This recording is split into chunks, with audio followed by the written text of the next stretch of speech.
And welcome to Hannity. Tonight, for the very first time, we are hearing from the source of the bombshell leaks regarding the U.S. government's unprecedented ability to spy on you, the American people. Now, he is 29-year-old Edward Snowden, a former resident of Hawaii, who claims to have worked as a contractor at both the National Security Agency and the CIA.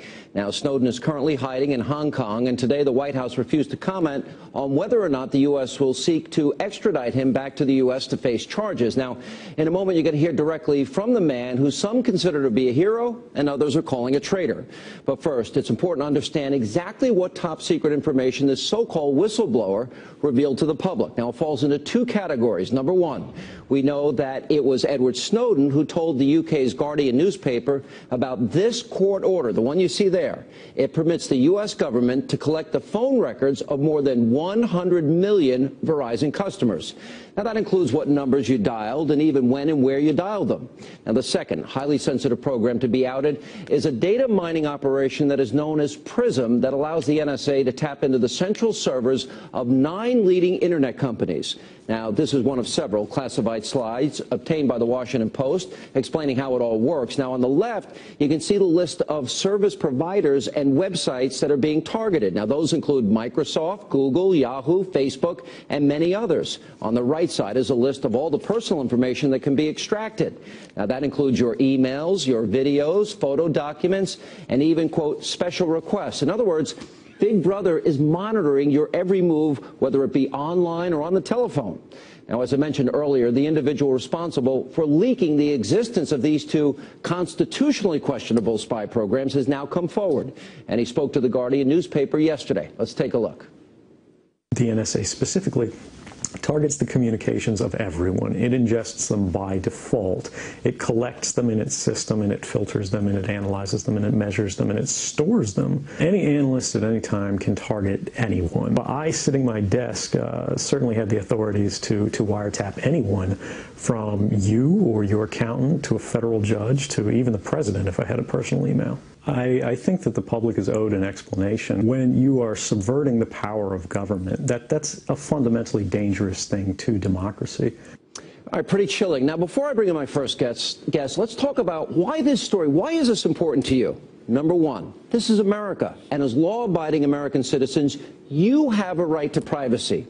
Number two, these actions by the Obama administration are a clear, very clear violation of the Fourth Amendment, which prohibits unreasonable search and seizure.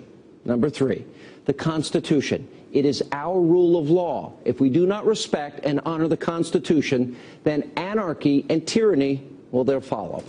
Joining me now with reaction, Kentucky Senator Rand Paul. Senator, good to see you. Welcome back, sir.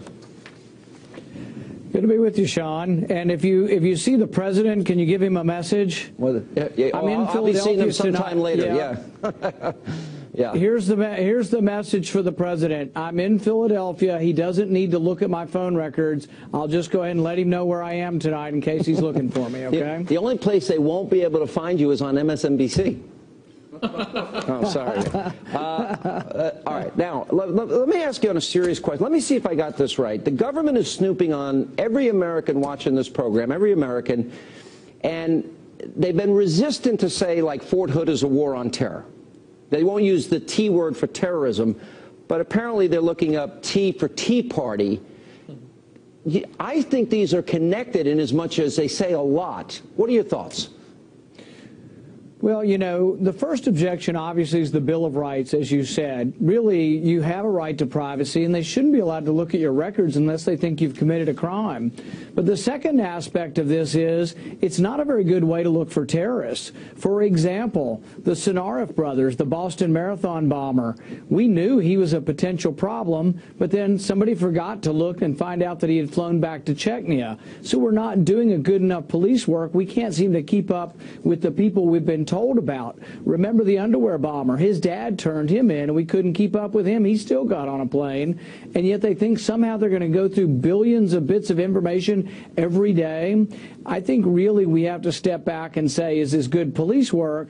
But also, isn't our right to privacy more important than this? Well, would you then say it's broad sweeping, the least effective method possible, and the most intrusive on our rights?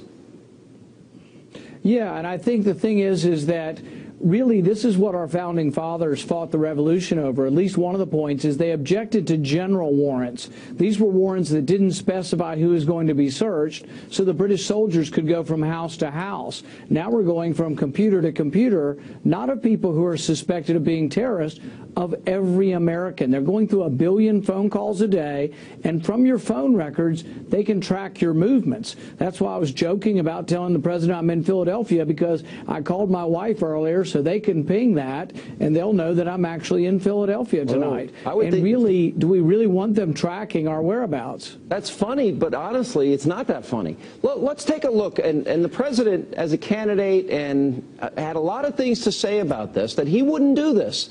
Let's remind people of the things that he promised. If someone wants to know why their own government has decided to go on a fishing expedition through every personal record or private document, through the library books that you read, the phone calls that you've made, the emails that you've sent, this legislation gives people no rights to appeal the need for such a search in a court of law. When I'm president, one of the first things I'm going to do is call in my attorney general and say to him or her, I want you to review every executive order that's been issued by George Bush, whether it relates to warrantless wiretaps or detaining people or reading emails or whatever it is. I want you to go through every single one of them, and if they are unconstitutional, if they're encroaching on civil liberties unnecessarily, we are going to overturn them. I will provide our intelligence and law enforcement agencies with the tools they need to track and take out the terrorists without undermining our Constitution and our freedom. We need to find a way forward to make sure that we can stop terrorists while protecting privacy and liberty of innocent Americans. As for our common defense, we reject as false the choice between our safety and our ideals. Senator, did he fulfill those promises? Well, see, this is why the American public has such a low regard for politicians. It's utter, frank hypocrisy. This is also the same president who made all those grand promises, who signed legislation that says that an American citizen can be arrested without charge, indefinitely detained, and sent to Guantanamo Bay. But he says, oh, I won't ever do it. I don't intend to do it. But he signed law giving himself that power.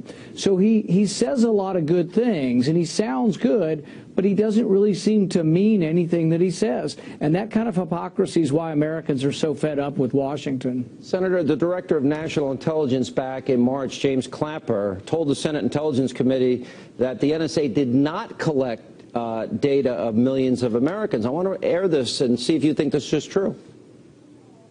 Does the NSA collect any type of data at all on millions or hundreds of millions of Americans? No, sir. It does not. Not wittingly. There are cases where they could inadvertently, perhaps, collect, but not wittingly. Senator, did he tell the truth there? You know what? He may be parsing the truth, because maybe they say, oh, we're not collecting it or keeping it, but they're certainly looking at it, because the court order that we've seen, what has been leaked, says that all of the records for a 3-month period from people who have phones with Verizon was looked at.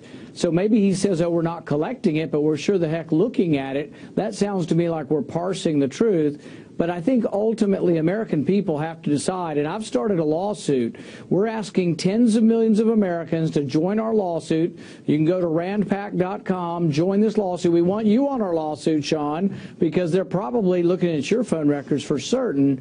We want tens of millions of Americans to sign up and say to the president, we want them to say to the president, we don't want you looking at our phone records unless we're accused of a crime. Senator, I had a thought today, and I want to run it by you.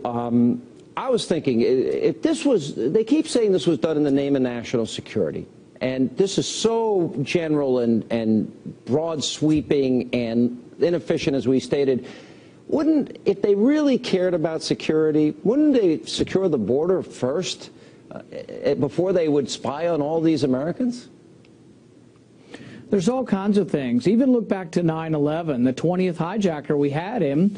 The FBI had him for a month, and they wrote 70 letters asking for a warrant, and it never came. We're not doing good police work, but we're overly broadly looking at everyone's records. It's the wrong way to go. All right, Senator, keep up the good work. Thanks for being with us.